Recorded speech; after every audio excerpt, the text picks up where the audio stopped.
మా ప్రొడ్యూసర్ తోటి చాలా పెద్ద గొడవ జరిగిందండి. ఎందుకు జరిగింది? ఏ విధంగా జరిగింది? ఏం జరిగిందనేది ఈ వీడియోలో చెప్పదలుచుకున్నాను. స్కిప్ చేయకుండా లాస్ట్ వరకు చూస్తారని ఆశిస్తున్నాను. ముందుగా మా హౌస్ ఓనర్ నాగమనమ్మకి ప్రత్యేక కృతజ్ఞతలు చెప్పుకోవాలండి. ముందుగా నేను షార్ట్ ఫిల్మ్ చేస్తానన్న విషయం ఆ అమ్మకే చెప్పాను. చాలా సంతోషించారు. చాలా హ్యాపీ ఫీల్ అయ్యారు. అయితే ఒకరోజు షార్ట్ ఫిల్మ్ చేస్తానని తెలిసిన తర్వాత అమ్మే వచ్చి కొబ్బరికాయ కొట్టి దీపారాధన చేసి అమ్మ ఆశీర్వదించారు. ఆశీర్వాద బలం అనుకుంటాను. ఇప్పటిదాకా నేను 3 షార్ట్ ఫిల్మ్‌లు చేయగలిగానండి. 3 షార్ట్ ఫిల్మ్‌లు నేను చేయగలిగానంటే అండి అమ్మ ఆశీర్వాద బలమే. మా అమ్మ స్థానంలో అమ్మొచ్చి ఆశీర్వదించారు. చాలా హ్యాపీ ఫీల్ అయ్యాను. ఒకటి కోటీశ్వర్లు కూడా షార్ట్ ఫిల్మ్ చేయలేరండి. ఆర్టిస్ట్‌గా కూడా రాలేరు. ఎంతకు ఎన్ని కోట్లున్నా చేయలేరండి. అటువంటిది నేను ఏ డబ్బులు సరైన డబ్బులు లేకుండా నేను షార్ట్ ఫిల్మ్ చేయగలిగానంటే అండి అమ్మ ఆశీర్వాద బలమే.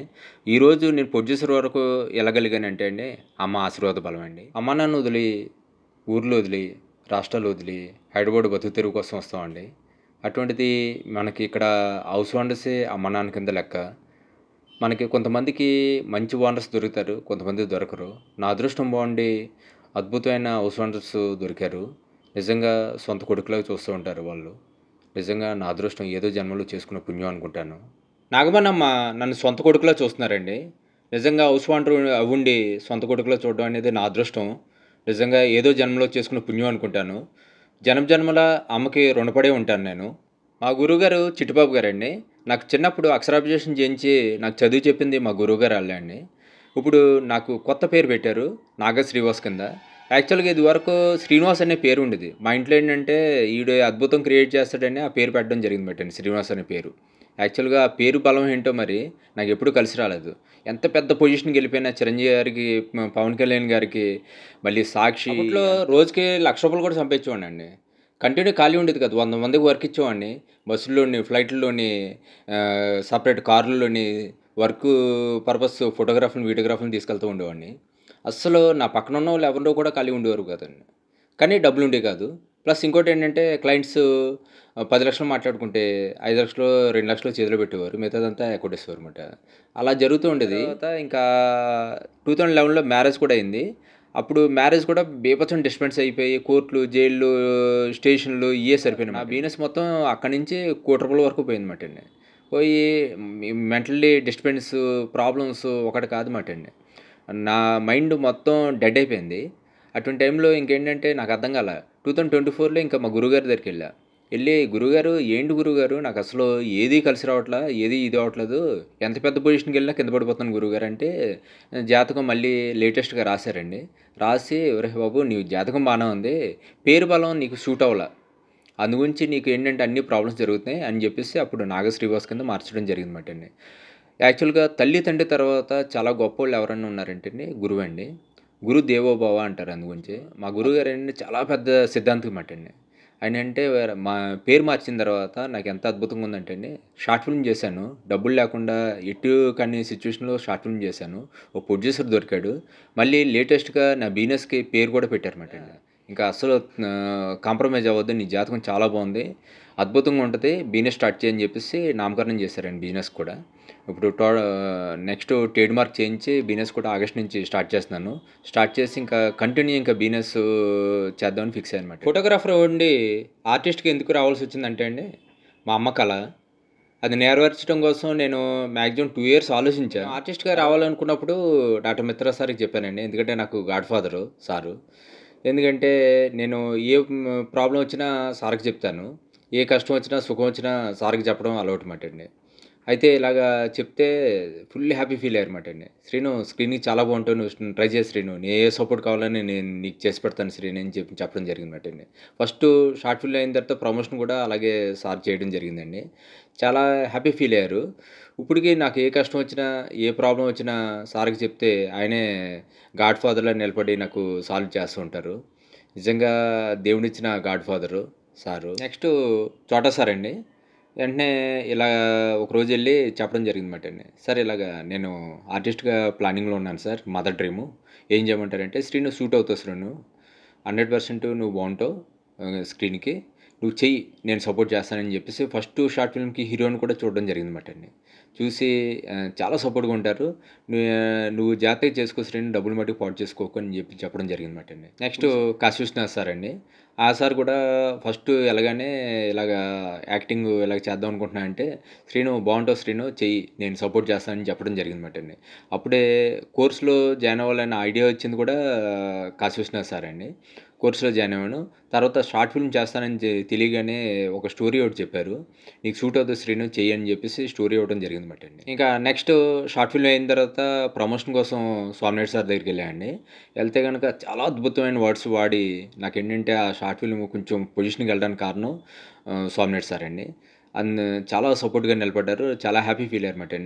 "నువ్వు ఆర్టిస్ట్‌గా వస్తున్నావంటే నేను చాలా హ్యాపీ ఫీల్ అవుతున్నాను శ్రీను" అని చెప్పడం జరిగిందన్నమాట అండి. నెక్స్ట్ సోము బాబు గారండి.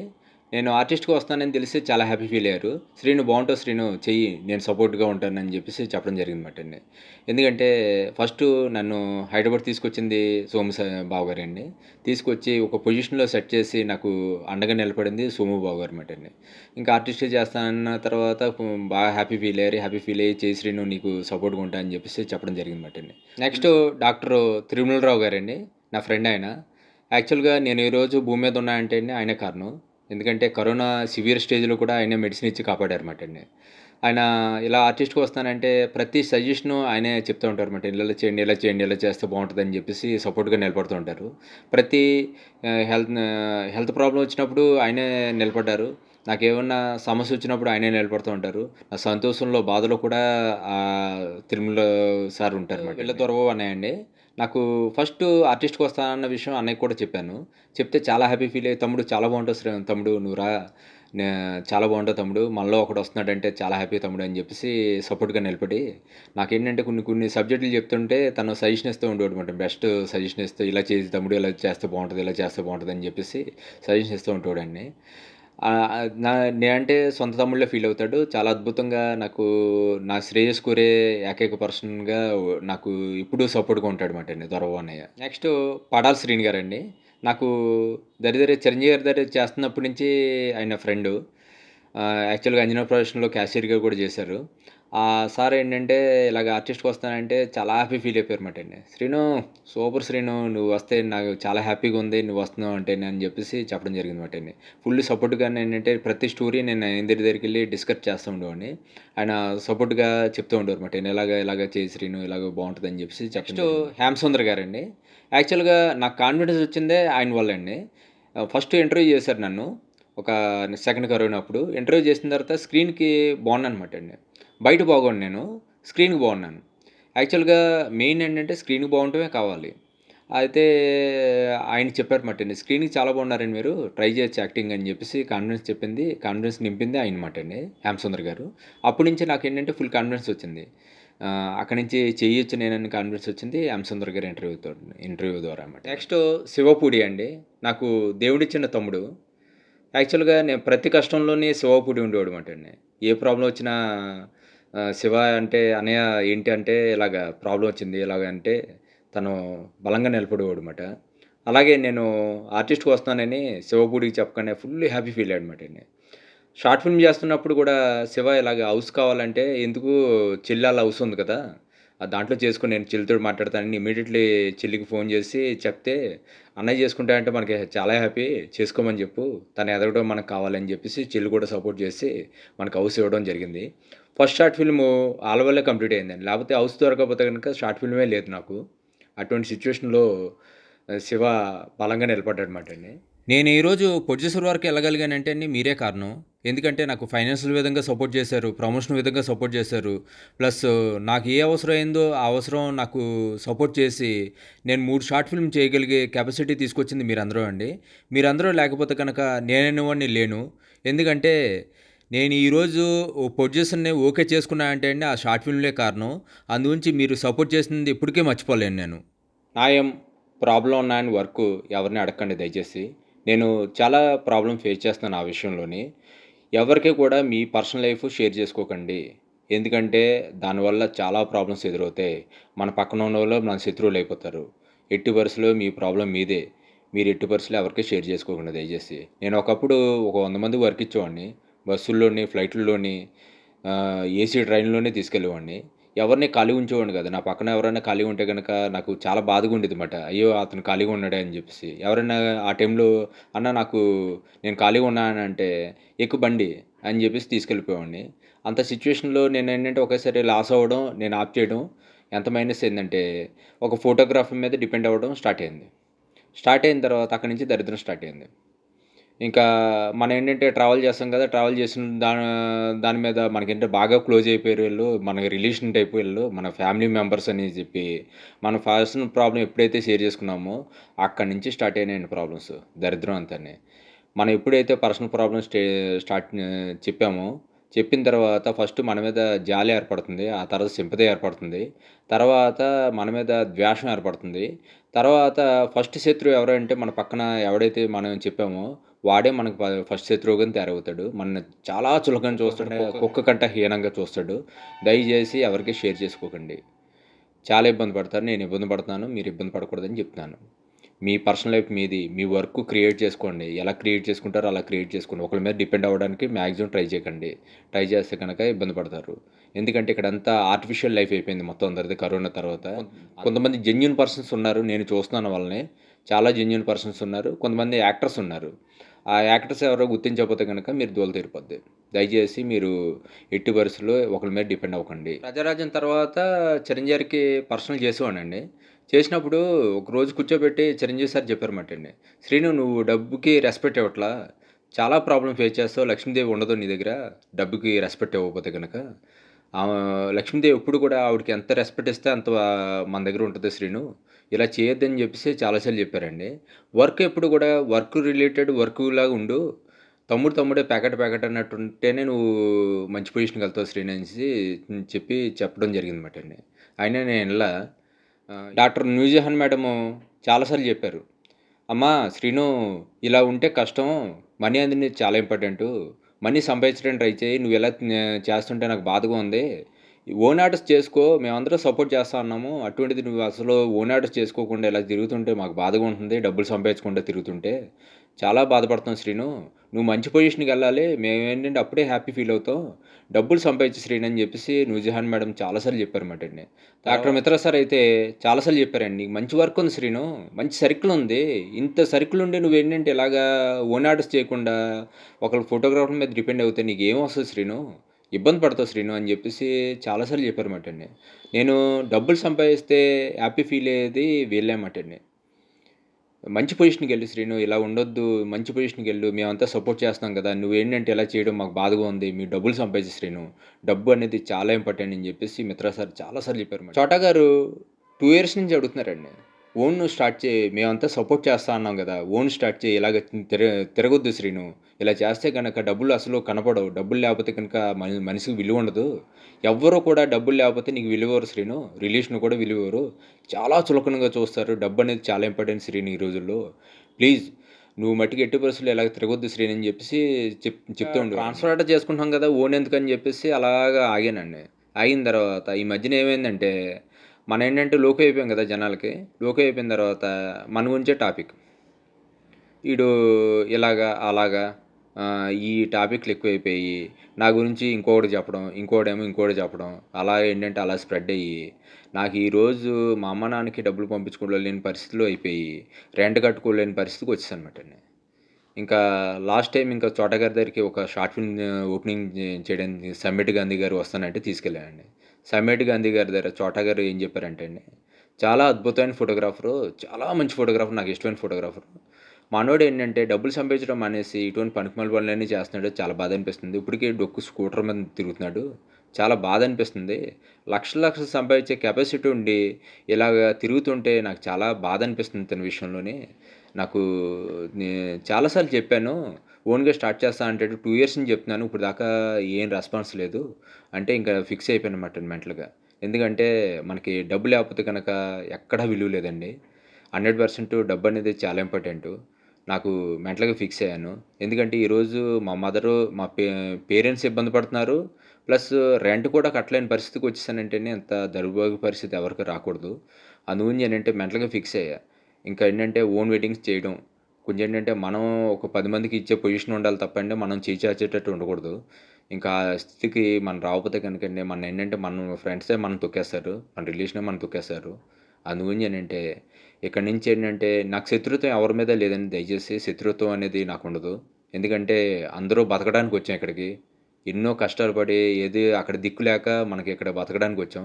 ఎవరి మీద శత్రుత్వం సాధించి నేనేం చేయను.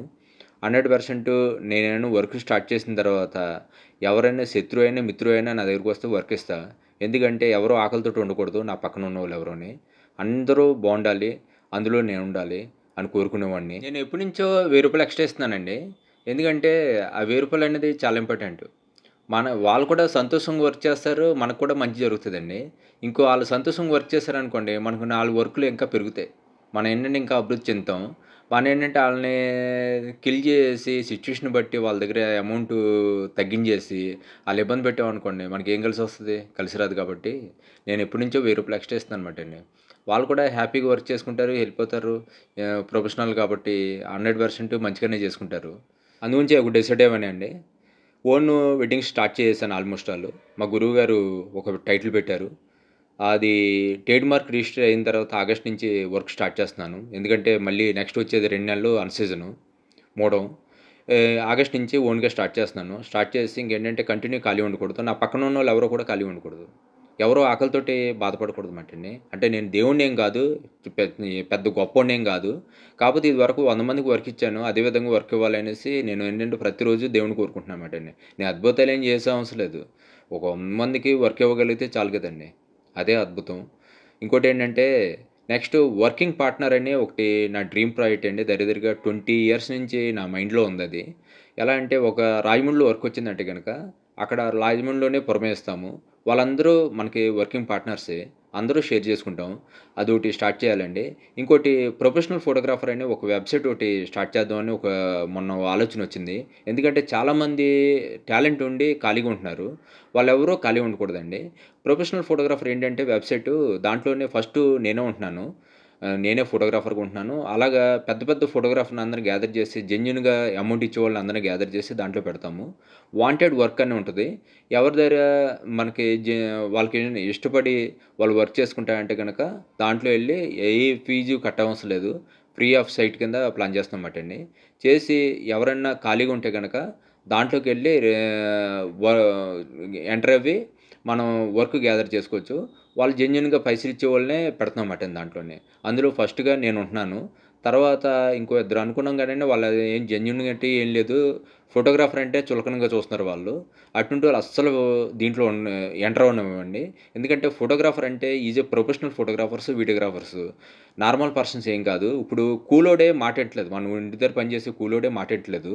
అటువంటిది ప్రొఫెషనల్ ఫోటోగ్రాఫర్ ఎందుకినాలండి?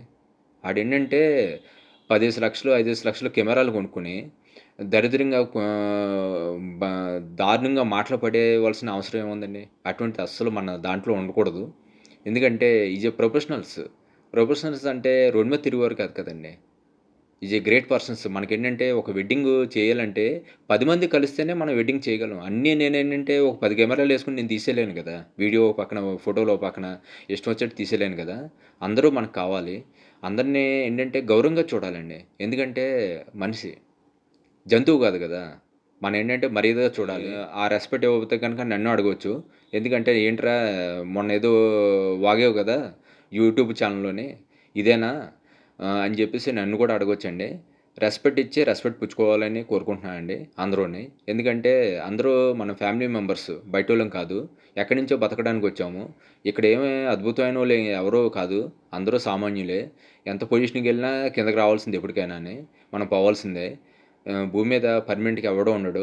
దయచేసి అందరూ రెస్పెక్ట్ ఇచ్చి పుచ్చుకొని మనమేంటంటే నీట్‌గా చేయించుకోవాలండి. ఎందుకంటే వెడ్డింగ్ ఫోటోగ్రఫీ మినిమమ్ 2.5 అండి. 2,50,000 అక్కడి నుంచి 15,00,000 వరకు చార్జ్ చేద్దాం అనుకుంటున్నాము. ఎందుకంటే నేను ఇదివరకు పూర్వం 2.5 నుంచి 15,00,000 వరకు చేసేవాడిని. లాస్ట్ వెడ్డింగ్ కూడా 15,00,000 2019లో 15,00,000 వెడ్డింగ్ చేశాననమాట. ఇక్కడి నుంచి అదే ఫార్ములా ఫాలో అవుతామండి. ఎందుకంటే రేట్లు తగ్గించే కొలది ఇదివరకు మాకు తెలిసిన ఆయన ఏంటంటే, "రేట్లు తగ్గించు, నీకేంటంటే ఎక్కువ క్లయింట్స్ వస్తారు. రేట్లు తగ్గించు" అని చెప్పడం జరిగిందండి. రేట్లు తగ్గించిన తర్వాత నా పరిస్థితి ఏమైపోయిందంటే అండి, అప్పటిదాకా చాలా బిజీ ఫోటోగ్రాఫర్ నేను. ప్లస్ ఒక 100 మందికి వర్క్ ఇచ్చేవాడిని. రేట్లు ఎప్పుడైతే తగ్గించామో స్టాఫ్ బ్యాచ్ అంతా వచ్చేసిందన్నమాటండి. వచ్చేటప్పటికి వాళ్ళేంటంటే డబ్బులివ్వరు. మన ఇదిలో పెట్టేస్తారు. చాలా పెంట పెంట అయ్యిందన్నమాటండి. వాళ్ళేమో ఫోటోసు సెలెక్ట్ చేయరా బాబు అంటుంటే, ఫోటోస్ సెలెక్ట్ చేయరు. సంవత్సరం పెట్టుకుంటారు. పెట్టుకొని నువ్వే సెలెక్ట్ చేసేయమంటారు. లాస్ట్ టైమ్ అలాగే ఒక వెడ్డింగ్‌కి నేనే సెలెక్ట్ చేసి ఫోటోలేస్తే దాంట్లో ఇంపార్టెంట్ ఫోటోస్ లేవు. నువ్వు ఇలా ఎందుకు సెలెక్ట్ చేసావు? నాకు చాలా ఇంపార్టెంట్ ఆ ఫోటో లేదు. ఇదే ఇంపార్టెంట్. ఈ ఫోటో లేకుండా నువ్వెందుకు ఆల్బమ్ చేసావు అని చెప్పేసి పెద్ద గొడవ చేసి మొత్తం 4 ఆల్బమ్స్ వేస్తే 4 రిటర్న్ ఇచ్చి మళ్ళీ కొత్త ఆల్బమ్ చేయవలసొచ్చిందన్నమాటండి. అది దరిదరిగా ఒక రూ. 50,000 లాస్ అయిపోయాను నేను. కానీ క్లయింట్‌కి తెలీదు కదా అది. ఇంక అందుగురించే కొంతమంది సెలెక్ట్ చేయమంటారు. మననే సెలెక్ట్ చేయమంటారు. మనం సెలెక్ట్ చేస్తే గనుక ఆళ్ళెవరో మనకు తెలీదు గదా! ఎవరెవరో ఎక్కడో ఉంటారు. ఉన్నప్పుడేంటంటే ఆళ్ళ రిలేషన్ మనకు తెలీదు గదా! తెలియనప్పుడేంటంటే మనం సెలెక్ట్ చేసినప్పుడు చాలా ప్రాబ్లమ్స్ ఎదురవుతాయండి. అందుగురించే ఇంకా నేను మెంటల్‌గా ఫిక్స్ అయిందేంటంటే, ఒక వెడ్డింగ్ అయిన వెంటనే ఫోటోస్ ఇచ్చేస్తాము. ఇచ్చిన తర్వాత మినిమమ్ 1 వీక్‌లో మాకు ఫోటోస్ సెలెక్ట్ చేసి ఇచ్చేస్తే గనక చాలా ఫాస్ట్‌గా డెలివరీ ఇద్దామనేసి ప్లాన్ చేసుకున్నామటండి. 1 మంత్‌లో ఫోటోస్, 1 మంత్‌లో వీడియో ఇవ్వాలని ఫిక్స్ అయ్యానండి. ఇంకా ఎర్లీగా అయితే ఇంకా ఎర్లీగా ఇవ్వాలని ప్లాన్ చేసుకున్నామటండి. క్లయింట్స్ ఏం చేస్తున్నారంటే ఫోటోస్ సెలెక్ట్ చేయట్లేదు. సెలెక్ట్ చేయకుండా సంవత్సరం, 2 సంవత్సరాలు పెట్టేసుకుంటున్నారు.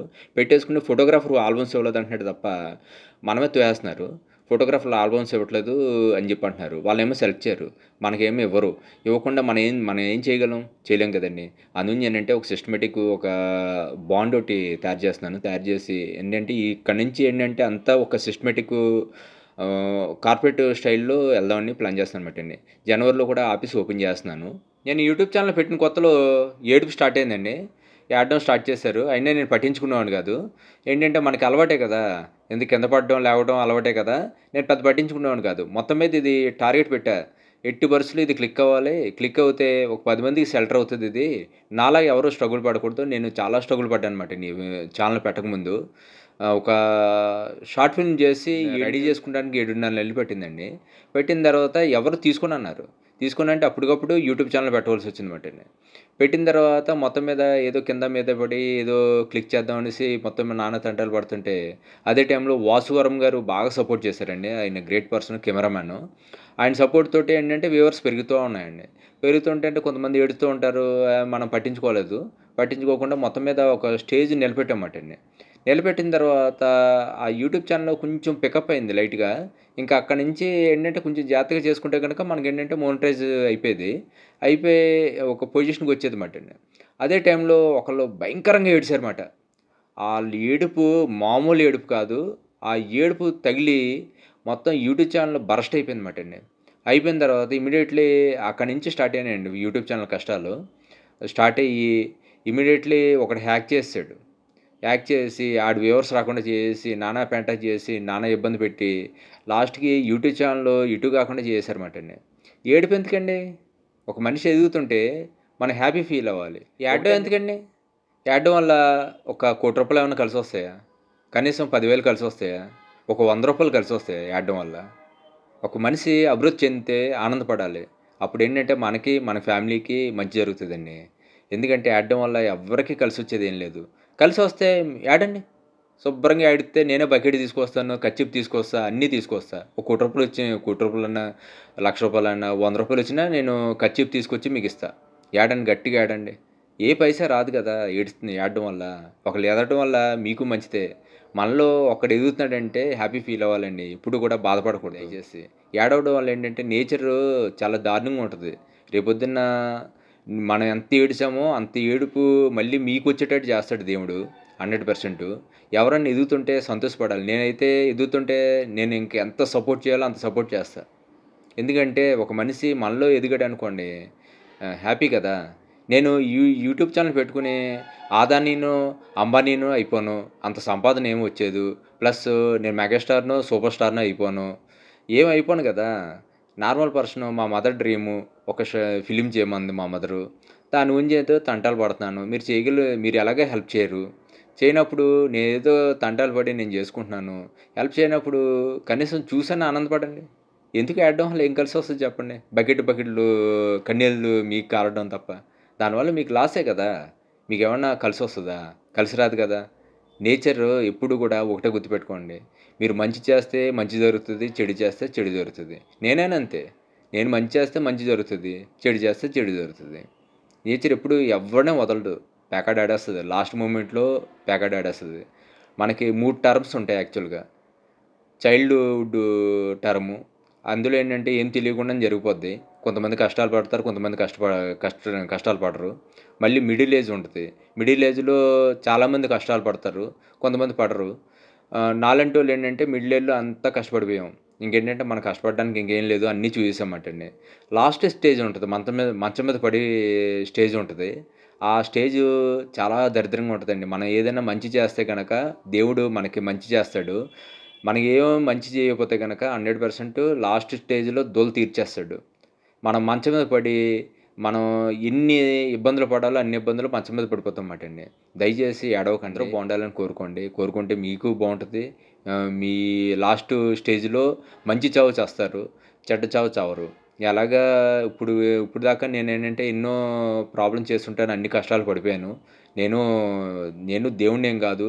నేను పాపాలు చేసుంటాను. చాలా పెద్ద పెద్ద పాపాలు చేసుంటాను. అందు గురించి పేకాడాడేసింది మొత్తం పేకాడాడేసింది. ఇప్పటి నుంచి నేను మారాను. మారి సొసైటీకి, నేచర్‌కి దగ్గరగా ఉందాం అనేసి ప్రయత్నిస్తున్నాను. దయచేసి మీరు కూడా అలా ఉంటారని నేను లైఫ్‌లో దొంగతనం ఒకటి, బ్రోకరేజం ఒకటి చేయనండి. ఎన్ని కష్టాలొచ్చినా అన్నం లేకపోయినా మంచినీళ్ళు తాగేసైనా పడుకుంటాను గానీ, ఈ 2 చేయనమాటండి. లాస్ట్ టైమ్ ఒక దొంగ నా కొడుకు ఫోన్ చేశాడు. చేసి ఒక ఫ్రెండు ఆడు ఎంత ఎదవ అంటే అంత ఎదవ. ఆ ఫ్రెండ్ ఏంటంటే ఇంకో ఫ్రెండ్‌కి ఇచ్చాడన్నమాట నంబరు. ఇచ్చి నాకు ఫోన్ చేపిచ్చాడు. చేసి ఒక బ్రోకరేజం పని చెప్పాడన్నమాట. చెప్పి నీకు ఒక 10,00,000 ఇస్తాను. నువ్వు ప్రాబ్లమ్‌లో ఉన్నావంట కదా! ఒక 10,00,000 ఇస్తాను. ఈ బ్రోకర్ పని చెయ్యి అని చెప్పి అన్నాడండి. ఒకటే చెప్పానండి. చచ్చిపోయినా చచ్చిపోతాను తప్ప దొంగతనం, బ్రోకరేజం చేయను. ఇంకోసారి ఫోన్ చేసావంటే చంపేస్తా అని చెప్పాననమాటండి. చాలా పెద్ద డిస్కషన్ అయింది. వాడేంటంటే మామూలుగా తిట్టలేదండి. బండబూతులు తిట్టాను. తిట్టిన తర్వాత వాడేంటంటే పోలీస్ కేస్ పెడతాను. నిన్ను లోపల పెట్టించి మక్లియర్ అయితే తీస్తానని చెప్పి అన్నాడండి. ఒరేయ్ బాబు! నేను జైల్లు చూసేసా, పోలీస్ స్టేషన్ చూసేసా, కోర్టులు చూసేసా, అన్నీ చూసేసానురా నా పెళ్ళాం దయ వల్ల. అన్నీ చూపించేసింది నా పెళ్ళాం. ఇంకా చూడడానికి ఏం లేదు. నేను అన్నీ తెగించున్నాను. నీకు ఇంకా తెలీదేమో. నా గురించి నీకు ఇంకా నా బ్యాక్‌గ్రౌండే తెలీదు నీకు. మా అమ్మ, నాన్న, చెల్లి ఈ ముగ్గురు సెంటిమెంట్ ఉందిరా. ఈ ముగ్గురు సెంటిమెంటు ఏదైనా డిస్టర్బెన్స్ అయిందంటే గనక నాలో సైకో శాడిజం అనేది ఒకటి స్టార్ట్ అవుతది. నీకు చుక్కలు చూపిస్తా. మామూలుగా ఉండదు. జైలుకెళ్తే పర్మనెంట్‌గా ఓ 10 సంవత్సరాలు, 20 సంవత్సరాలు బెటర్ కదా! నువ్వు పెట్టే కేస్‌కి. మళ్ళీ ఏ విధంగా బెయిల్ మీద బయటకొస్తాను. బయటకొచ్చిన తర్వాత నీ ఊర్లోనే నీకు అల్లరి చేస్తా. మొత్తం షార్ట్ ఫిల్మ్ చేస్తా. నీవు ఇప్పుడేదాకా మాట్లాడిన ఆడియో రికార్డ్ కూడా నా దగ్గర ఉంది. అయన్నీ మొత్తం నీ ఫోటోతో సహా నేను ప్రమోట్ చేస్తానురా బాబు. నేనేమో తక్కువ తింగరోడిని అనుకోకు. మొత్తం ప్యాకాడ్ ఆడేస్తా. బయటకొచ్చిన తర్వాత నీకు నరకం మీనింగ్ ఏంటో చూపిస్తానురా. పిచ్చేస్తలేకు. నీకంట సైకో సాడిస్ట్ గాడిని నేను. నీకు డబ్బుండొచ్చు. నాకు పవరుంది. నాకన్నీ చూసేశా లైఫ్‌లో. ఇంకా చూడడానికి ఏం లేదురా బాబు. దయచేసి నువ్వు ఇయన్నీ మూసుకొని కామ్‌గా ఉన్నావంటే ప్రశాంతంగా బతుకుతావు. లేపోతే గనక నీ దూల నీకు తీర్చేస్తానురా బాబు అని జెప్పేసి చెప్పడం జరిగిందండి. చెప్పిన తర్వాత మళ్ళీ ఒకరోజు ఫోన్ జేశాడు. ఫోన్ జేసి మనసులో ఏం పెట్టుకోకు, తప్పుగా మాట్లాడాను ఏమనుకోకు అన్నాడండి. నీలాంటి బ్రోకర్ నా కొడుకులు నాకు అప్పుడప్పుడు ఫోన్ చేస్తూ ఉంటారు. ఫోన్ చేసినప్పుడు నేను ఇలాగే ఇస్తాను. నువ్వు మనసులో ఏం పెట్టుకోకు అని జెప్పేసి అనటం జరిగిందండి. అన్న తర్వాత మళ్ళీ ఎప్పుడు నాకు ఫోన్ చేయకు. నీ నంబర్ డిలీట్ చేస్తున్నాను. నా నంబర్ కూడా నీ దాంట్లో డిలీట్ చేసి ఆ బ్రోకర్ నా కొడుకు ఇంకొకడు నీ ఫ్రెండ్ ఉన్నాడు కదా! ఆడికి కూడా చెప్పు. అంటే నీ ఫ్రెండే కదా తను అన్నాడు. నా ఫ్రెండ్ ఇప్పుడే చచ్చిపోయాడు. ఎందుకంటే నన్ను బ్రోకరేజం పని చేయమన్నాడంటే కనుక ఆడు ఇంకా ఆడంత నీచుడు ప్రపంచంలో లేడు. దయచేసి ఆడిని ఫోన్ చేయొద్దని చెప్పు అని చెప్పేసి చెప్పడం జరిగింది. యాక్చువల్‌గా అతను 10, 15,000 కోట్లు ఆశపడ్డమాటండి. అతన్నే షేక్ ఆడించాను నేను. యాక్చువల్‌గా అతని సౌండ్ అయితే నేను రీసౌండ్ ప్యాకార్డ్ ఆడా. సారీ కూడా చెప్పించుకున్నా.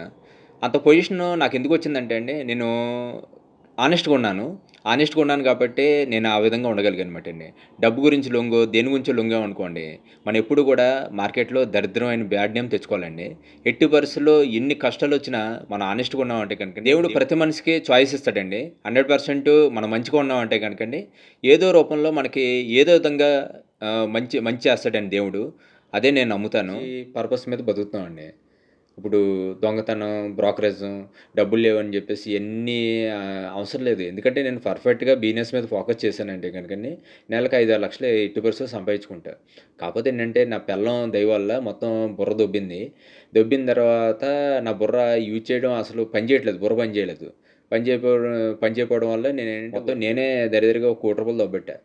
దొబ్బెట్టిన తర్వాత నేను దాన ధర్మాలు చేసి, అయి చేసి, ఇయి చేసి ఇలాగే అయిపోయింది తప్ప, నాకేంటంటే ఏదో డబ్బులే సంపాదించాలంటే గనకండి బో నా వర్క్ నేను పర్ఫెక్ట్‌గా చేసుకుంటే నేనే ఒక 100 మందికి వర్క్ ఇచ్చేవాడిని. ఇప్పుడు ఇంకో 100 మందికి నేను డెఫినెట్‌లీ వర్క్ ఇస్తాను. నేను 2025, 26 డెఫినెట్‌లీ టాప్ పొజిషన్ ఉంటానండి గ్యారంటీ. కాపోతే ఇటువంటి బ్రోకర్ పనులు చేసి మనం ఎన్నాళ్ళు మార్కెట్‌లో తిరుగుతామండి చండాలంగాని. రేపొద్దున తల్లిదండ్రులకి మంచి పేరు రావాలి. పలానోడు కొడుకు అద్భుతం అని చెప్పేసి చెప్పుకోవాలి గానండి. పలానోడు కొడుకు బ్రోకర్ గాడు నీచుడు, నికృష్టుడు, దొంగ నా కొడుకు అని చెప్పేసి చెప్పుకోకూడదు కదండీ. మార్కెట్‌లో ఏంటంటే మనకంటూ ఒక ఇమేజ్ క్రియేట్ చేసుకోవాలి. అందుగురించే మా మా అమ్మ, నాన్నకి బ్యాడ్ నేమ్ వచ్చే పని ఏది చేయనమాటండి. వాళ్ళేంటంటే వాళ్ళు హ్యాపీగా ఉండాలి. వాళ్ళ పేరు పాడు చేయకూడదు. వాళ్ళకేంటంటే మంచి పేరుంది. బీభత్సమైన పేరుంది మా అమ్మ, నాన్నకిని. ఆళ్ళ పేరు పాడు చేయకుండా మార్కెట్‌లో నీతిగా, నిజాయితీగా మనం ఉన్నంత వరకు మంచి 10 మందికి మంచి చేస్తూ, మనకే మంచి చేసుకుంటూ మనం పోవాలనేసి ఒక టార్గెట్ అండి. బిజినెస్ మీదే ఫోకస్ పెట్టుకుంటాను. నాకు ఫోటోగ్రఫీ అనేది అద్భుతమైన ఫీల్డ్ ఉంది నా చేతిలో. అదే దాని మీద డబ్బులు సంపాదించుకుంటా. ఇప్పుడు నుంచేంటంటే ఒక సిస్టమేటిక్‌గా పెట్టుకున్నాను. మనీ వస్తే వర్క్ చేద్దాం. మనీ లేకపోతే వర్క్ చేయకూడదని ఫిక్స్ అయ్యానమాటండి. ఆ బ్రోకర్ నా కొడుకు గురించి మీకు కూడా తెలియాలని ఎందుకంటే పేరు చెప్పొచ్చు. ఎందుకంటే వాళ్ళకి ఫ్యామిలీస్ ఉంటాయి కదా! ఫ్యామిలీస్ ఉన్నప్పుడు మనం ఏంటంటే వాళ్ళ పేరు చెప్పడం పద్ధతి కాదు. ఎందుకంటే ఎవరి ఫ్యామిలీ అనే ఫ్యామిలీయే. ఎందుకంటే భార్య, పిల్లలుంటారు. వాళ్ళేంటంటే రేపొద్దున మొహాలు ఎత్తుకోవాలి గదా! అటువంటి తప్పు మనం చేయకూడదు. ఎందుకంటే వాడికి బుద్ధి లేదు. నాకన్నా బుద్ధి ఉండాలి గదా! అందునుంచి పేరు చెప్పట్లేదన్నమాట. యాక్చువల్‌గా 1000 మందిలో నన్నిద్దరే ఇష్టపడతారండి. 998 మంది అంటే నచ్చదసలోని. చాలా చిరాకుగా ఉంటారు. వాళ్ళకి ఎవరెవరికి నచ్చదో నాకు తెలుసు. అయినా ఏంటంటే వాళ్ళ దగ్గర ఎప్పుడు నేను అనను. ఆళ్ళిష్టం వాళ్ళ పర్సనల్. నేనెప్పుడు కూడా దాన్ని అడగటం గాని, మాట్లాడడం గాని చేయను. ఎందుకంటే వాళ్ళ పర్సనల్ లైఫ్ ఎవరి పర్సనల్ లైఫ్ వాళ్ళది కాబట్టి నేనసలు పట్టించుకోనండి ఆ విషయంలోని. యాక్చువల్‌గా ఈరోజు నైట్ పడుకుంటే రేపు లేస్తామో లేదో గ్యారంటీ లేని లైఫ్ లేను మనయి. అద్దె వీసా మీద కిందకొచ్చామండి. మనకి వీసా కంప్లీట్ అవ్వగానే ఆల్మోస్ట్ ఆల్ ప్రతి మనిషి పైకెళ్ళిపోవాల్సిందే. దున్నపోత యేసుకొని యమధర్మరాజు వచ్చేస్తాడు. వచ్చేసి మనల్ని లాక్కుపోతాడు. 100% ఎవడో కూడా భూమి ఉన్నంత వరకు ఎవరు ఉండరండి. ఉన్నంత వరకు ఉన్నామంతే. అద్దె వీసా మీదొచ్చాం. అది మట్టికి కంపల్సరీ గుర్తుపెట్టుకోవాలండి ప్రతి మనిషి. ఎన్నాళ్ళు ఉంటామో తెలీదు. మన వీసా కంప్లీట్ అవ్వగానే కంపల్సరీ పైకెళ్ళిపోవాల్సిందే అండి. యాక్చువల్‌గా మనం చనిపోయిన తర్వాత యమధర్మరాజు ఇద్దరు భటుల్ని పంపిస్తాడు. యమభటుల్ని. పంపించిన తర్వాత ఈడి హిస్టరీ ఏంట్రా? ఈడు మంచోడా? చెడ్డోడా? ఈడి గురించి ఎంతమంది నీచంగా చెప్పుకుంటున్నారు, ఎంతమంది మంచిగా చెప్పుకుంటున్నారో ఒకసారి చిట్టా తీసిరండి అని చెప్పేసి పంపిస్తాడంటండి. పంపించినప్పుడు ఏంటంటే మనం పోయిన తర్వాత కిందకొస్తారు కదండీ! వచ్చిన తర్వాత వాళ్ళు చిట్టా తీసుకెళ్తారన్నమాట అండి. నేను మెంటల్‌గా ఫిక్స్ అయింది ఏంటంటే అండి, మనగా ఇష్టపడి మంచోళ్ళు ఉంటారు చూడండి, వాళ్ళొకళ్ళే నేను పోయిన తర్వాత రావాలని ఫిక్స్ అయ్యానన్నమాట అండి. ఇంకా వేస్ట్ ఫెలోస్ ఎవ్వరూ నా శవం దగ్గరికి చుట్టుపక్కల కూడా రాకూడదు. ఎందుకంటే వాళ్ళొచ్చిన కాడి నుంచి ఎలాగా మనం పాపాత్ములే. 100కి 90% పాపాత్ములే తయారైపోయాం మనం. నేను చాలా పెద్ద పాపాత్ముడిని అవ్వుంటాను బహుశా. అందుచేనంటే శిక్షలు ఎక్కువుంటాయన్నమాటండి పైకెళ్ళిన తర్వాత. యమధర్మరాజు కొన్ని శిక్షలు ఎక్కువ యేస్తాడు. ఆ శిక్షలు తప్పించుకోవాలంటే గనుక మంచోళ్ళొచ్చారనుకోండి, కొంచెం మంచి కబుర్లు చెప్పారంటే ఆటోమేటిక్‌గా కొంచెం శిక్షలు తగ్గిస్తాడు. నూనెలో యాంచడం, పినిసులతోటి గుచ్చడం ఇయన్నీ కొంచెం తగ్గుతాయండి. యాక్చువల్‌గా ప్రతి మనిషి జీవితంలో 4 పేజీలుంటాయండి. మన గురించి రాయడానికన్నా, చదవడానికన్నా మనం పోయిన తర్వాత. అది ప్రతి మనిషి జీవితంలో క్రియేట్ చేసుకోవాలండి. ఎందుకంటే మనం ఏదో పుట్టాము, ఏదో పెరిగాము, ఏదో పోయాము అనేది ఉండకూడదండి. మంచి చేసి పోతే గనక 100% ఏదో మంచి చేయాలండి. మనం చేయగలిగిన మంచి చేయాలి. చేస్తే గనక మనం పోయిన తర్వాత కంపల్సరీ 4 పేజీలు రాయడానికన్నా ఉంటాయి. 4 పేజీలు చదవడానికన్నా ఉంటాయి. ఇప్పుడు భగత్ సింగ్ ఉన్నాడు. ఒక అద్భుతం చేసి పోయాడు. ఈ రోజుకి మనం చదువుకుంటున్నాం, రాస్తున్నాం. అలా ఏంటంటే ఏదో అద్భుతం చేయాలండి ప్రతి మనిషి జీవితంలోని. నేను కోరుకునేదదే. నేను లైఫ్‌లో ఏదో అద్భుతం చేసే పోతాను. ఇది ఫిక్స్. నన్ను నన్నుగా ఇష్టపడేది ఒక 100 మందున్నారండి. అందులో బాగా డీప్‌గా ఇష్టపడేది ఒక 20 మెంబర్స్ ఉన్నారు సార్. ఆ 20 మెంబర్సే నేను పోయిన తర్వాత రావాలని కోరుకుంటున్నాను. యాక్చువల్‌గా లాస్ట్ టైమ్ ప్రొడ్యూసర్ గారు ఫోన్ చేశారండి.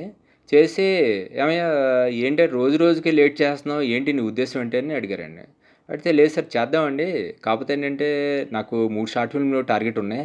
ఆ 3 షార్ట్ ఫిల్మ్‌లు అయిన తర్వాత చేయాలని ఫిక్స్ అయ్యానని చెప్పి అనటం జరిగిందండి. అయితే లేదు ఇమ్మీడియేట్‌లీ సినిమా చేద్దాం అన్నారండి. సార్ మీరు ఫస్టే చెప్పాను నేను సినిమా చేస్తే నన్నెవడు చూస్తాడు సార్ ఒకసారి ఆలోచించండి. పెద్ద పోస్టర్ ఏస్తారు. ఏసిన తర్వాత ఈడెవడ్రా రోడ్లు తుడుచుకునేవాడిలా ఉన్నాడు. ఈడు హీరో ఏంట్రా అని చెప్పేసి లోపల కూడా రారు సార్. అంటే కథ బావుంటే వస్తారు కదా! అని చెప్పంటే సార్ లాస్ట్ టైమ్ చెప్పాను మీకు క్లియర్‌గానే. సార్ ఎట్టి పరిస్థితిలో సినిమా అనేది కంపల్సరీ మౌత్ టాక్ ఎళ్ళాలంటే కనుకని ఫస్ట్ లోపలికి ఎవడో ఒకళ్ళు రావాలి సార్. లోపలికొచ్చే పేస్ అయితే నాది కాదు. ప్లీజ్ దయచేసి సినిమా అనేది అనకండి అని చెప్పన్నానండి. మరేం చేద్దాం అంటే వెబ్ సీరీస్ చేద్దాం సార్ అని చెప్పన్నాను. వెబ్ సీరీస్ అన్నా అర్జెంట్‌గా స్టార్ట్ చేసి చేద్దాం అని చెప్పి అన్నారండి. అంటే లేదు సార్ వెబ్ సీరీస్ కూడా ఇప్పుడు స్టార్ట్ చేస్తే నన్నెవరు చూడరు సార్. చాలా ప్రాబ్లమ్ ఉంటది అని చెప్పి అన్నానండి.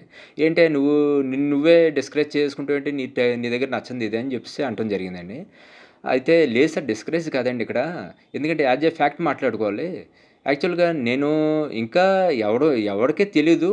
తెలియనప్పుడు నా సినిమాకి ఎందుకొస్తారు సార్? నా సినిమా ఎందుకు చూడాలి సార్ అసలుని? నాకేమో యాక్టింగ్ రాదు పూర్తిగానే. లైట్‌గా వచ్చు. యాక్టింగ్ పూర్తిగా రాదు. యాక్టింగ్ ఎక్స్‌ప్రెషన్స్ రావాలి కదా సార్! రాకపోతే డైరెక్టర్ అయినా నాతోటి ఏం చేయించుకుంటాడు సార్ అసలుని? అది కరెక్ట్ కాదు కదా! నేనేంటి యాక్టింగ్‌లో పుట్టి యాక్టింగ్‌లో పెరగలేదు కదా సార్! అని చెప్పి అనటం జరిగిందండి. అడిగితే "నువ్వేదో చెప్తావయ్యా నీ ఇష్టం మరి ఏం చేయమంటావు" అంటే, "ఓ పని చేయండి సార్ మీరు డ్రాప్ అయిపోండి దయచేసి. మీరు వద్దండి. ఎందుకంటే మీరు ఇబ్బంది పడతారు, నేను ఇబ్బంది పడతాను. మీరు ఓ పని చేయండి మీరెళ్ళిపోండి. నాకు అవసరం లేదు మీరు" అని చెప్పి అన్నానండి. అనేటప్పటికి చాలా ఫీల్ అయిపోయాడు. "అదేంటయ్యా మీ మదర్ డ్రీమ్ అన్నావు. ఇలా మాట్లాడుతున్నావు ఏంటంటే" సరే యాస్ ఎ ఫ్యాక్ట్ మాట్లాడుకోవాలి సార్. మిమ్మల్ని మోసం చేయడం నాకిష్టం లేదండి. ఒక పెద్ద తెల్లగుడ్డ తాను కొనేసి మీకివ్వాలి సార్ అన్నానండి. అంటే ఏ అన్నాడండి. అది మీ నెత్తి మీద యేసుకుంటానికి తర్వాత రిలీజ్ అయిన తర్వాత అని చెప్పంటే, ఏంటి అలా మాట్లాడతావేంటి అన్నాడు. నిజం ఫ్యాక్ట్ మాట్లాడుకోవాలి సార్. యాక్చువల్‌గా సినిమా అనేది చాలా జాగ్రత్తగా కేరింగ్ తీసుకొని తీయాలండి. నేను ఇప్పుడు 3 షార్ట్ ఫిల్మ్ చేస్తానని కారణం ఏంటంటే కమర్షియల్ షార్ట్ ఫిల్మ్స్. మనం అది చేసిన తర్వాత మార్కెట్‌లో ఈడొకడున్నాడు రా అన్న ఫీలింగ్ క్రియేట్ చేయాలి సార్. నెక్స్ట్ ఏంటంటే ప్రతి ఇంట్లోని వాళ్ళేంటంటే పక్కింటి అబ్బాయిలాగా, వాళ్ళ ఇంట్లో అబ్బాయిలాగా ఫీల్ అవ్వాలి సార్ ఆర్టిస్ట్‌ని. అప్పుడే చూస్తారండి. లేకపోతే చూడరు సార్ అని చెప్పేసి చెప్పడం జరిగింది. మనం కమర్షియల్‌గా ఒక షార్ట్ ఫిల్మ్ చేసి బయట రిలీజ్ చేయాలండి. బయట రిలీజ్ చేసిన తర్వాత అప్పుడు జనాల్లోకి ఎక్కువ స్ప్రెడ్ అవుతది సార్. లక్షల్లో ఎళ్ళాలి సార్. లక్షల్లోని, కోట్లలోని ఎళ్ళాలి. ఈడొకడున్నాడని ఫీలింగ్ రావాలి సార్ అని చెప్పేసి చెప్పడం జరిగిందండి. అయితే ఏం చేద్దాం అనేసి అంటే ఇంకేం చేసేదేం లేదు సార్. 3 షార్ట్ ఫిల్మ్‌లు నా కమర్షియల్ షార్ట్ ఫిల్మ్‌లు ఉన్నాయి. అయి అయిన తర్వాతే మనం స్టార్ట్ చేద్దాం. లేపోతే గనక చేయొద్దు అసలుని. చేస్తే గనక మీరు లాస్ అయిపోతారు. మీరు లాస్ అవ్వడం నాకిష్టం లేదు సార్. ఎందుకంటే నా వల్ల ఎవరో పాడవకూడదు. మా మదర్ డ్రీమ్ అంటారా? ఒక చిన్న ఫిల్మ్ తీసి నేను మా ఊరు థియేటర్‌లో యేసుకోగలను సార్. మా మదర్ డ్రీమ్ అలాగనే ఫిల్ చేసుకోగలను. కాపోతే 2,00,00,000 పెట్టిన ప్రొడ్యూసర్‌ని మోసం చేయకూడదు కదా సార్. పాడవకూడదు కదా! మనం కంపల్సరీ మంచి ప్రాజెక్ట్ తీయాలి సార్. మలయాళంలో కొన్ని ప్రాజెక్టులుంటాయండి. ఆ టైప్ పాయింట్లు ఏదైనా మంచి పాయింట్ తీసుకోవాలి సార్. తీసుకొని హీరోయిజం లేకుండా ప్రతీదీ అద్భుతంగా ఉండేటట్టు ప్లాన్ చేసుకోవాలి సార్. 7 కానీ, 8 కానీ సీరీస్ ప్లాన్ చేసుకోవాలి సార్ మనం. దాంట్లో ఏంటంటే ఫస్ట్ సీరీస్ మనం లాస్ట్‌లో ఎండింగ్ అయ్యేటప్పుడు ఏదో ట్విస్ట్ పెట్టాలండి. అద్భుతమైన ట్విస్ట్ పెట్టాలి. ట్విస్ట్ పెట్టిన తర్వాత అబ్బా! ఇది చాలా బావుందిరా! ఇంకా నెక్స్ట్ ఏం జరుగుతదనే ఇంటెన్షన్ క్రియేట్ అవ్వాలి సార్. అలా 7 ఇంటెన్షన్ క్రియేట్ అవ్వాలి. అద్భుతమైన క్లైమాక్స్ అవ్వాలి సార్. అటువంటిదేమన్నా చేయాలి మనం. చెయ్యకపోతే లాస్ట్‌కి ఆడియన్ కిల్ అయిపోద్ది సార్. ఇంకోటేంటంటే ఈళ్ళు మంచిగా చేయకపోతే గనక కొనేవాళ్ళు కూడా ఉంటారు సార్. మనం చాలా ప్రాబ్లమ్ పడతాం. ఎట్టి పరిస్థితిలో మంచి ప్రాజెక్ట్ చేయాలి సార్. చాలా కేరింగ్ తీసుకోవాలి. కేరింగ్ తీసుకోకపోతే గనక చాలా ప్రాబ్లమ్ పడతాం సార్. మీరు ప్రాబ్లమ్ పడతారు. నేను ప్రాబ్లమ్ పడతాను. మీరు ప్రాబ్లమ్ పడతారు. ఇంకోటేంటంటే నన్ను 1000 మందిలో ఇద్దరే ఇష్టపడతారని చెప్పన్నాను కదండీ! ఇప్పుడు ఇది కానీ ప్రాజెక్ట్ అటు ఇటు అయిందంటే గనకండి మొత్తం పార్టీలు, పండగలు, పబ్బాలు అన్నీ చేసుకుంటారు సార్. ఈడు నాశనం అయిపోయాడని జెప్పేసి. చాలామంది నేను పోవాలి, నాశనం అయిపోవాలని జెప్పేసి చాలామంది పూజలు, ప్రార్థనలు కూడా చేస్తున్నారండి. దయచేసి మనం హిట్ తీస్తేనే నా లైఫ్ కూడా బావుంటది సార్. లేపోతే గనక నా లైఫ్ కూడా కిల్ అయిపోద్ది. నాశనం అయిపోతాను నేను. ఈడు పోటుగాడు ప్రొడ్యూసర్ నాశనం చేసాడీడు. సర్వనాశనం చేసాడు. ఈడు నాశనం అయిపోయాడు. దరిద్రుడు. ఈడు ప్రొడ్యూసర్ నాశనం అయిపోయాడని జెప్పేసి తిట్టుకుంటారు సార్. అటువంటి మాటొద్దు. మన హిట్టే నిలబడతది సార్ మార్కెట్‌లోని. మనం కంపల్సరీ హిట్ ప్రొవైడ్ చేయకపోతే గనక నా లైఫ్ కూడా కిల్ అయిపోద్ది సార్ మీతో పాటు. నేను మార్కెట్‌లో తలెత్తుకొని తిరిగే పరిస్థితి ఉండదు.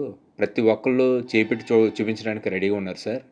ప్రాజెక్టు కంగారుగా తీసేసామనుకోండి, మనకేంటంటే అద్భుతాలు జరగవండి అప్పుడు. దరిద్రంగా వస్తది. దరిద్రంగా వచ్చిందనుకోండి, తర్వాత దాని మీద రూపాయి పెట్టినా ఎవరో తీసుకోరు సార్. ఒకవేళ ప్రాజెక్టు అటు ఇటు అయ్యి తేడా అయిందనుకో సార్, అప్పుడు మనం ఏంటంటే ఒక్కొక్కళ్ళు డైరెక్టర్ పెన్ డ్రైవ్, మీరు పెన్ డ్రైవ్, నేను పెన్ డ్రైవ్ పెట్టుకుని ఇంట్లో పెట్టుకుని వేసుకోవాలండి. అవసరమా 2,00,00,000 ఖర్చు పెట్టి పెన్ డ్రైవ్‌లో పెట్టుకుని వేసుకుంటానికి ఇంట్లోకి? అది కరెక్ట్ కాదు సార్. మిమ్మల్ని పాడు చేయడం నాకు ఇష్టం లేదు. మీరు ఉంటే ఉండండి, లేకపోతే వెళ్ళిపోండి. నో ప్రాబ్లమ్ అంటే ఆయన ఆశ్చర్యపోయాడండి. ఇదేంటి ఇంత జెన్యూన్‌గా మాట్లాడుతున్నావు నువ్వు? ఇంత జెన్యూన్‌గా ఉంటే ఎలా బతుకుతావయ్యా అని చెప్పాను. జెన్యూన్‌గా ఉంటే ఎప్పటికైనా మంచి జరుగుతుంది సార్. నేచర్‌కి మనం ఏమిస్తే రిటర్న్ గిఫ్ట్ అదే వస్తది సార్. మనం పైన దేవుడు చూస్తూ ఉంటాడు. మిమ్మల్ని మోసం చేశాననుకోండి, నన్ను ఏదో జలకేస్తాడు దేవుడు. ఎట్టి పరిస్థితిలో మోసం చేయడానికి నేను సిద్ధంగా లేను. మీరేంటంటే ఉంటే ఉండండి, లేకపోతే వెళ్ళిపోతానంటే వెళ్ళిపోండి. ప్రాబ్లమ్ లేదు. ఉంటే గనక మంచి ప్రాజెక్ట్ చేద్దాం. వెళ్ళిపోతానంటే వేరే వాళ్ళతోటి చేసుకోండి. ఇబ్బంది లేదు. రోజులు వస్తాయి సార్ గ్యారంటీ. నాకు డెఫినెట్లీ 2025 నుంచి 26 వరకు అద్భుతమైన పొజిషన్ ఉంటాను సార్. ఫిక్స్ ఇది. నేనేంటంటే ఫిక్స్ అయ్యాను. మొన్నటి వరకు డబ్బులు సంపాదించాలని యావలేదు. కొన్ని ఇబ్బందులు ప్రాబ్లమ్స్ వల్ల ఏంటంటే డబ్బుల మీద ఆశ చచ్చిపోయింది. మన లైఫ్ మీద ఆశ చచ్చిపోయింది సార్. అందు గురించి ఏంటంటే డబ్బుల మీద యావలేక నేనేంటంటే ఏది పట్టించుకోలేదు సార్. ఇక్కడి నుంచి ఫిక్స్ అయ్యాను. ఎట్టి పరిస్థితుల్లో డబ్బులు సంపాదించాలని ఫిక్స్ అయ్యాను. ఈ టైంలో ఏంటంటే కరెక్ట్‌గా నేను ప్లాన్ చేసి చేసుకుంటాను సార్. నెక్స్ట్ ఇయర్ జనవరిలో ఆఫీస్ పెడతాను సార్ అని చెప్పన్నానండి. అన్న తర్వాత నెక్స్ట్ జనవరి వరెందుకు? ఇప్పుడు నేను 10, 15 లక్షలు ఇస్తాను. ఇప్పుడే పెట్టేసుకో అన్నాడండి ఆయన. చాలా గొప్ప ప్రొడ్యూసర్‌లు అటువంటోళ్ళని పాడు చేయడం కరెక్ట్ కాదు కదా సార్. ఎందుకంటే నన్ను నమ్మి ఓ 10, 15 లక్షలు ఇస్తా అంటున్నాడాయన. అటువంటి అతన్ని నేను పాడు చేసేసి సర్వనాశనం చేయడం అనేది కరెక్ట్ కాదు కదండీ. ఒకటే చెప్పాను ఆయనతోటి. సార్ నేను బానే ఉంది సార్, మీరు ఇస్తారు, డబ్బులిస్తారు. నేను ఇమ్మీడియేట్‌లీ ఆఫీస్ ఓపెన్ చేస్తాను. ఇంకా బయటోళ్ళు ఎలా ఉంటారంటేనే నా 1000 మందిలో ఇద్దరు నచ్చుతారు అని చెప్పానని 990 మంది నాకు ఎగ్నెస్ట్‌గానే ఉంటారండి. నేనంటే నచ్చనోళ్ళు చాలామంది ఉన్నారు దాంట్లోనే. వాళ్ళేమంటారంటే అండి, ఈడు మొత్తం దరిద్ర స్థితిలో తిరుగుతుంటే ప్రొడ్యూసరు హెల్ప్ చేసి ఆఫీస్ పెట్టించాడంటారు. అది ఎప్పుడు ఎట్టి పరిస్థితిలో నేను రప్పించుకోను సార్. ఆ స్థితి నేనెప్పుడు కోరుకోను. ఫిక్స్ అయ్యాను మెంటల్‌గానే. నా డబ్బులతోటి నేనే ఆఫీస్ పెట్టుకోవాలని ఫిక్స్ అయ్యాను సార్. ఒక్క పైసా కూడా బయట నుంచి తెచ్చుకోకుండా ఆఫీస్ పెట్టుకోవాలని ఫిక్స్ అయ్యాను సార్. అందు గురించి ఏంటంటే మీరు డబ్బులే వద్దు దయచేసి. నన్ను ఎలాగా ప్రశాంతంగా హ్యాపీగా ఉండనివ్వండి. ఈ సంతోషాన్ని దూరం చేస్తానేంటయ్యా నేను? నీవు నా సొంత తమ్ముడిలా ఫీల్ అయ్యాను నిన్ను. నాకేంటంటే తమ్ముళ్ళు లేరు. నీ మెంటాలిటీ, నా మెంటాలిటీ ఈక్వల్ ఉంది కాబట్టి నేనేంటంటే ఒక సొంత తమ్ముడిలాగా ఫీల్ అయ్యాను నిన్ను. అందుగురించి నీకేంటంటే ఏదో చేయాలి, చేస్తే గనక కష్టపడుతున్నావు, మనీ లేకుండా ఇబ్బంది పడుతున్నావు. ఒక ఆఫీస్ పెట్టుకుంటే గనక నీకు మంచి పొజిషన్ ఉంటది కదా అనే ఉద్దేశం తప్ప వేరే ఉద్దేశం కాదు. నీకేమన్నా చేస్తే గనక నాకు ఒక టైంలో చాలా ఇబ్బందులు పడ్డాను. ఇబ్బంది పడి ఒక పొజిషన్ రావడానికి, ఒక 10,000 కోట్లు సంపాదించడానికి నేను ఎన్ని ఇబ్బందులు పడి సంపాదించానో అన్ని ఇబ్బందులు పడి సంపాదించాను. ఒక పొజిషన్‌లో ఉన్నాను. ఇప్పుడు ఏంటంటే దరిదరిగా మన దగ్గర 1000 మంది వర్క్ చేస్తున్నారు. అటువంటి పొజిషన్ నువ్వు కూడా వెళ్ళాలనే నా కోరిక. అందుగురించి డబ్బులిద్దాం అనుకున్నాను. ఫైనల్‌గా ఏమంటావు? ప్రాజెక్ట్ విషయంలో ఏమంటావు? ప్రాజెక్ట్ ఎప్పుడు చేద్దాం? ఎలా చేద్దాం? ఏంటి అది దాని గురించి? షార్ట్ ఫిల్మ్ 3 అవుతే గనక ఈ సంవత్సరం చేద్దామండి. లేకపోతే గనక ఈ షార్ట్ ఫిల్మ్ అవ్వకపోతే గనక మంచి ప్రొడ్యూసర్స్ కావాలి షార్ట్ ఫిల్మ్ కూడాని. మీరు చేస్తారంటే నేను చేయనని చెప్పేసారండి. షార్ట్ ఫిల్మ్ చేసే పొజిషన్ నాకు ఇష్టం ఉండదు. కాకపోతే అమౌంట్ ఇస్తాను చేసుకో అని చెప్పన్నారండి. అలా వద్దు సార్. అలా అయితే నేను ఎవరో ఒకళ్ళ దగ్గర డబ్బులు తీసుకొని చేసేవాడిని. అది కాదండి. క్వాలిటీగా నాకేంటంటే ఇష్టపడి పెట్టే ప్రొడ్యూసర్ కావాలండి. అటువంటోళ్ళు వచ్చినప్పుడు నేను చేద్దామని ఫిక్స్ అయ్యాను సార్ అని చెప్పడం జరిగిందండి. అయితే ఏం చేద్దాం? నేను డబ్బులిస్తాను చేసుకుంటావా అన్నారండి. నీ పేరే యేసుకో చెప్పన్నారండి. నాకు అలా వద్దు సార్. అంత ఏంటంటే మీరు ధర్మం చేసినట్టు ఉంటది. ఏదో దానం చేసినట్టు, ధర్మం చేసినట్టు ఉంటది. అలా వద్దండి. నేను ఓ పని చేస్తాను. షార్ట్ ఫిల్మ్‌లు అయితే నేను కంప్లీట్ చేసుకుంటాను సార్ ఈ సంవత్సరం గాని. నెక్స్ట్ ఇయర్ ఫిబ్రవరి, మార్చ్ కల్లా నేను కంప్లీట్ చేసుకుంటాను సార్. కంప్లీట్ చేసుకున్న వెబ్ సిరీస్ అనౌన్స్‌మెంట్ చేసుకుందామండి. మార్చి, ఏప్రిల్‌లో అలాగా. అప్పుడు జాగ్రత్తగా చేసుకుందాం సార్ అని చెప్పడం జరిగిందన్నమాట అండి. ఈ సంవత్సరం కుదిరితే ఎట్టి పరిస్థితిలో ఈ సంవత్సరం షార్ట్ ఫిల్మ్ 3 అయిపోతే గనక ఈ సంవత్సరం చేస్తామండి. లేకపోతే గనక నెక్స్ట్ ఇయర్ పీస్‌ఫుల్‌గా, నీట్‌గా కంపల్సరీ నేను సెటిల్ అవుతాను. ఏదో మంచి అమౌంట్ నాకు వస్తే గనక నేనే 3 షార్ట్ ఫిల్మ్ కంప్లీట్ చేసుకునండి. ఇంకా వెబ్ సిరీస్ చేద్దామని ఫిక్స్ అయ్యానన్నమాట అండి. అప్పటిదాకా ఏంటంటే మంచి ప్రొడ్యూసర్ దొరికినప్పుడు బంగారు బాతు దొరికినప్పుడు కోసుకొని తినేయడం అనేది కరెక్ట్ కాదు. ఎందుకంటే చాలా వాల్యుబుల్ ప్రొడ్యూసరు, ఎథిక్స్ ఉన్న ప్రొడ్యూసర్ మాట అండి. అతను నా మీద నమ్మకం మీద 2,00,00,000 పెడతా అన్నాడు. అసలొస్తే చాలయ్యా, నాకు ఎక్స్ట్రా అమౌంట్ ఏం అవసరం లేదని చెప్పేసి అన్న ప్రొడ్యూసర్ దొరకడం నిజంగా నా అదృష్టం. అటువంటి ప్రొడ్యూసర్‌ని కాపాడుకోకపోతే కనుక నేను వేస్ట్ కాను కదండీ. అది ఫైనల్‌గా ప్రొడ్యూసర్ గారు ఒకటే చెప్పారండి. చేస్తే కనుక నీతో చేస్తాను ప్రాజెక్టు, లేకపోతే కనుక చేయనని చెప్పేసారండి. 100% నీతోటి చేస్తా. నువ్వెప్పుడు చేస్తానంటే అప్పుడు చెయ్యి. 2,00,00,000 నీ పేరున పక్కకు పెట్టేస్తాను. ఎప్పుడు చేస్తానంటే అప్పుడు చేసుకో. నాకు అభ్యంతరం ఏం లేదు. అని చెప్పేసి చెప్పడం జరిగిందండి. ఇంకోటేంటంటే నా సొంత బ్రదర్‌లా ఫీల్ అవుతున్నాను. నాకు తమ్ముళ్ళు లేరు. నేను సొంత బ్రదర్‌లా ఫీల్ అవుతున్నాను. నన్ను కూడా ఒక సొంత అన్నయ్యలా ఫీల్ అవ్వు. నీకు ఏ కష్టం ఉన్నా నేనున్నాను. అది మట్టుకు గుర్తుపెట్టుకో అని చెప్పి చెప్పడం జరిగిందండి. ఎందుకంటే ఇప్పుడు చాలా జెన్యూన్ పర్సను. నేను ఈ మధ్య కాలంలో చూసిన అద్భుతమైన పర్సన్ మాటండి. 'మిత్ర' గారు, 'చోటా' గారు ఈ టైపులు తరహాలో నన్ను ఇష్టపడే పర్సన్ మాటండి ఆయన కూడా. అందుగురించి దూరం చేసుకోకూడదు. ఆయన మోసం చేయకూడదు. 100% ఒక మంచి ప్రాజెక్ట్ తీసామంటే ఆయనకి పేరొస్తది, నాకు పేరొస్తది. 10 మందికి 100 మందికి ఉపాధి ఇచ్చినట్టు అవుతది. అందు అన్ మంచి ప్రాజెక్టు కొంచెం లేట్ అయినా చేద్దామని ఫిక్స్ అయ్యానమాటండి. ఆ ప్రొడ్యూసర్ అయితే నన్ను ఎట్టి పరిస్థితిలో నువ్వు చేస్తానంటే నీతోనే చేస్తానని చెప్పేసి ఫిక్స్ అయ్యేటట్టు అయిందమాటండి. ఒకటే అండి మనం జెన్యూన్‌గా ఉంటే గనక 100% మనకు మంచే జరుగుతదండి. జెన్యూనిటీ లేపోతే గనక మనకి పైన దేవుడు శిక్ష ఏసేస్తాడు. ఏదో విధంగా ఏదో ప్రాబ్లమ్ క్రియేట్ చేస్తాడు. జెన్యూన్‌గా ఉంటే ఇన్ని లాభాలున్నాయండి. నేను యూట్యూబ్ ఛానెల్ స్టార్ట్ చేశా కదండీ!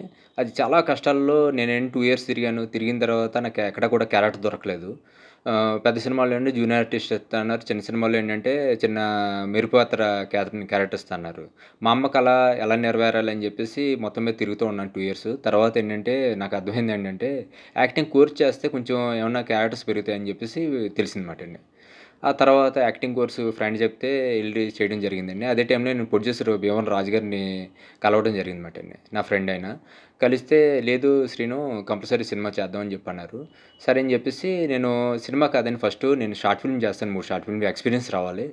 సినిమా డైరెక్ట్ చేస్తే కనుక మీ ఏదైనా తేడా వచ్చిందంటే కనుక మీ లైఫ్ కొలాప్స్ అయిపోద్ది.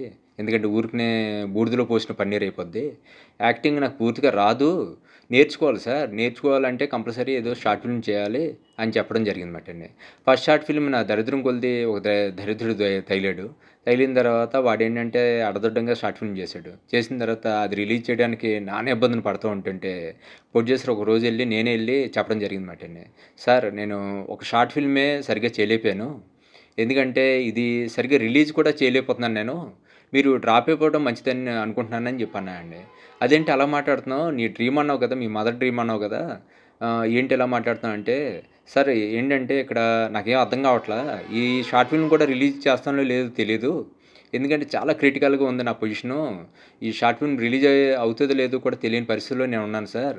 ఇటువంటి టైంలో మిమ్మల్ని దింపి సినిమా కూడా ఈ విధంగా చేశాననుకోండి, మీకు లైఫ్‌లో మొఖం చూపించలేను. నేను మిమ్మల్ని మోసం చేసినట్టు అవుతది. మీరు దయచేసి డ్రాప్ అయిపోండి అని చెప్పడం జరిగిందన్నమాటండి.